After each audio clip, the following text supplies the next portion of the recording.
Pertama, kita buka laptop atau handphone kita, kemudian ketikkan dokternak.id.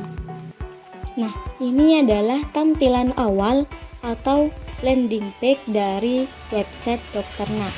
Di sini terdapat pencarian petugas kesehatan hewan berdasarkan nama dan juga kecamatan. Kita coba cari menggunakan nama. Misalkan Derha Musoni Fadli.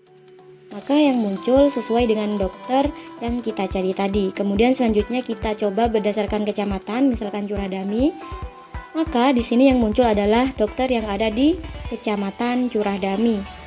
Selanjutnya di landing page terdapat daftar penyuluh, kemudian tips dan trik mengenai kesehatan hewan, dan juga tutorial penggunaan website Dokternak, informasi singkat mengenai website Dokternak dan juga footer. Kemudian di sini petugas Keswan, di sini berisikan tentang daftar petugas yang ada di Bondowoso. Kita coba cari, misalkan Dr. Fadli. Nah, yang muncul sesuai dengan yang kita cari yaitu Dr. Fadli. Kemudian kita coba cari berdasarkan kategori paramedis, maka yang muncul adalah kategori paramedis. Selanjutnya, fitur penyuluh di sini berisi tentang daftar penyuluh yang ada di Bondowoso. Selanjutnya, fitur artikel di sini berisikan tentang artikel-artikel atau tips dan trik mengenai kesehatan hewan yang bisa ditulis oleh peternak, petugas maupun admin. Di sini kita dapat melakukan tulis artikel tapi harus melakukan login terlebih dahulu. Kita bisa mencari artikel juga, kemudian bisa mencari berdasarkan kategori. Misalkan hamster yang muncul maka sesuai dengan kategori yang kita pilih. Kemudian selanjutnya adalah Puskeswan. Di sini berisikan tentang daftar puskeswan yang ada di Bondowoso.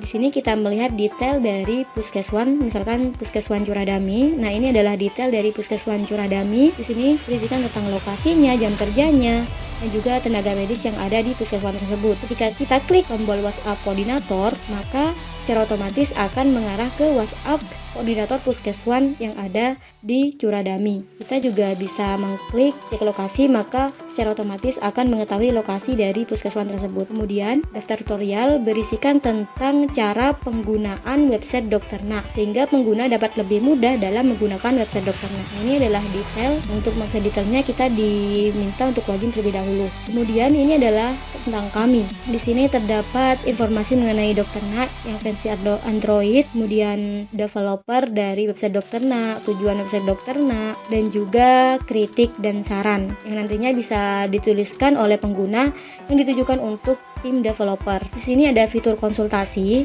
Nah, untuk konsultasi kita diminta untuk melakukan login terlebih dahulu. Pada fitur konsultasi terdapat kotak masuk dan juga kotak terkirim. Sekarang kita coba konsultasi. Misalkan di sini saya ingin berkonsultasi dengan Dokter Ardan. Kita pilih kategori hewannya, jenis hewannya, kemudian nama hewannya, dan juga keluhan yang dialami. Muncul alat konsultasi berhasil terkirim, dimohon untuk menunggu respon dari petugas. Nah, tandanya konsultasi yang kita tulis tadi telah selesai dikirim. Kemudian di daftar dokter tadi kita juga bisa melakukan akses untuk melihat detail dari petugas, terdapat tombol WhatsApp dan juga konsultasi, kemudian biodata dari dokter, dan juga kita dapat melakukan telepon langsung. Ketika diakses di handphone, secara otomatis akan langsung menelpon dokter tersebut. Selanjutnya profil akun. Di sini berisi tentang biodata user yang sedang login. Nah, karena saya di sini login sebagai Wike, di sini terdapat biodata dari Wike. Di sini juga bisa melakukan edit profil, misalkan paten. Nah, maka data peternak telah berhasil diperbarui. Selanjutnya adalah fitur ubah password. Di sini kita masukkan password lama, kemudian masukkan password baru, dan kita di sini diminta untuk memasukkan password ulang.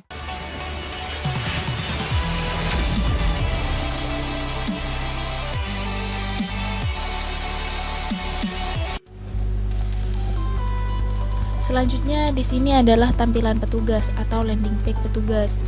Untuk fiturnya hampir sama dengan peternak, hanya saja pada tampilan petugas, untuk tampilan profil dokter akan muncul pada home petugas.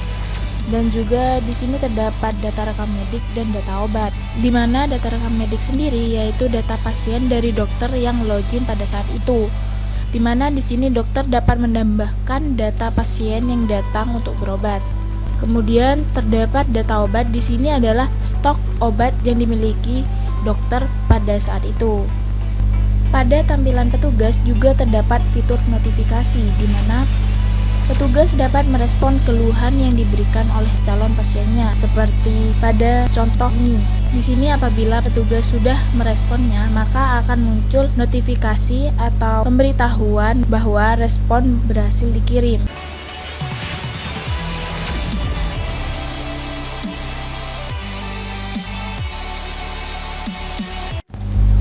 Berikut adalah tampilan back-end website Dokterna, di mana tampilan ini hanya dapat diakses oleh admin saja. Di sini ada banyak data yang dapat dikelola oleh admin seperti data user, data petugas, data puskeswan, data artikel, dan masih banyak lagi. Di sini saya akan mencontohkan data artikel di mana artikel yang diinputkan oleh petugas ataupun peternak tidak bisa langsung tampil pada tampilan home karena harus meminta verifikasi terkait keasliannya pada admin atau staf IT.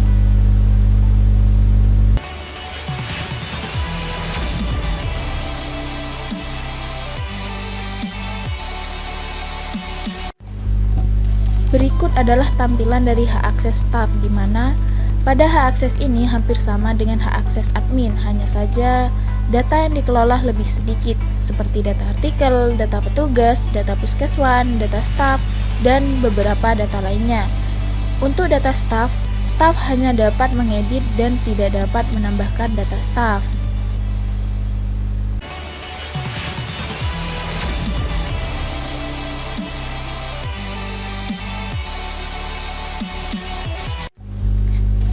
Yang terakhir adalah koordinator puskeswan, di mana hak akses ini hanya dapat mengelola data yang berhubungan dengan puskeswan, tempat koordinator puskeswan itu bekerja, dan tidak dapat dikelola oleh koordinator puskeswan yang lainnya.